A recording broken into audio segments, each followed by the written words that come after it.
여러분 안녕하세요. 김정호의 글로벌 경제 트렌드, 오늘은 미국 고용시장 이야기입니다.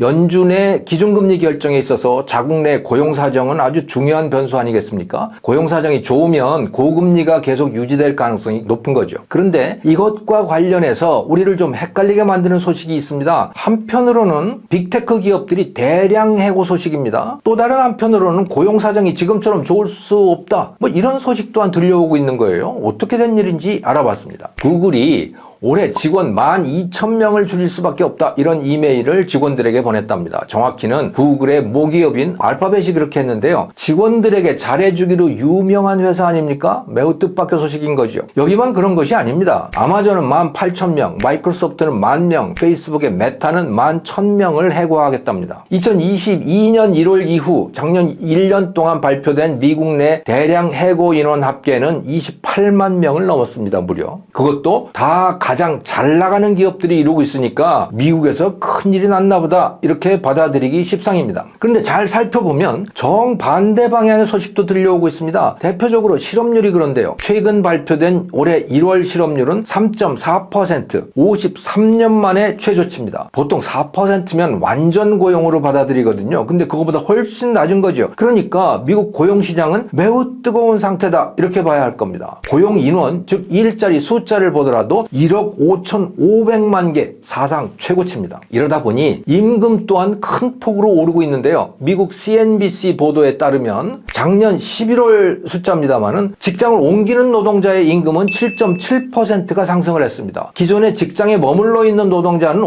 5.5% 상승입니다. 상당히 높은 상승률이죠. 자, 이렇게 실업률, 일자리 숫자, 임금 상승률 모두 미국 노동시장이 매우 뜨거운 상태임을 가리키고 있습니다. 그러면 구글, 마이크로소프트, 아마존, 페이스북 이런 데는 왜 대량 해고를 하게 된 걸까요? 한마디로 비정상이 정상화되어가는 과정으로 볼 수 있습니다. 코로나 봉쇄 정책 때문에 사람들은 대면 활동을 멈추고 집에 갇히게 됐잖아요. 그래도 살기는 살아야 하니까 온라인 활동이 늘어났습니다. 온라인으로 회의하고 온라인으로 물건을 샀죠. 음식은 배달을 시키고 영화관 가는 대신에 인터넷으로 넷플릭스를 봤습니다. 당연히 구글, 아마존, 마이크로소프트 같은 이 온라인 플랫폼 기업들은 최고의 호황을 누리게 됐고 직원들도 대거 채용을 했습니다. 이제 그 시대가 끝나가고 있는 겁니다. 사람은 집을 나와서 사무실에서 일하고 배달 음식 대신에 다른 사람들과 웃고 떠들면서 외식을 즐깁니다. 온라인 활동이 오프라인으로 돌아가고 있는 거죠. 그래서 호텔, 레스토랑, 어린이집, 병원, 여행, 항공업, 유통 이런 대부분의 서비스업이 채용을 늘리고 있습니다. 작년 4분기에만 110만 명의 일자리가 늘었다고 합니다. 구글 같은 곳에서 해직 대상자가 28만 명인데 거의 4배가 더 늘어나고 있는 겁니다. 자, 그래도 이 쫓겨난 사람들은 불쌍한 거 아니야? 그 사람들은 어떻게 하지? 걱정 안 하셔도 될 것 같습니다. 그 사람들 여전히 잘 나갑니다. 다른 산업들, 즉 병원이나 유통, 여행업체 같은 이런 대부분의 기업들이 온라인 활동이나 인공지능 같은 기능들을 포함시키기 시작했어요. 그런 것들을 받아들이기 시작한 겁니다. 그래서 이런 분야에서도 첨단 엔지니어들에 대한 구인이 늘어나고 있는 거죠. 모든 기업들이 하이테크로 변해가고 있는 과정인 겁니다. 작년 12월 기준으로 첨단 기술 인력을 구한다는 자리가 미국 내에서 무려 30만 개에 달했답니다. 찾는 곳이 많아서 그런지 급여도 엄청 높더군요. 앞서 언급했던 이 CNBC 기자의 몇몇 업종의 급여가 보도가 됐는데요. 데이터 엔지니어, 클라우드 엔지니어 이런 사람들은 평균 13만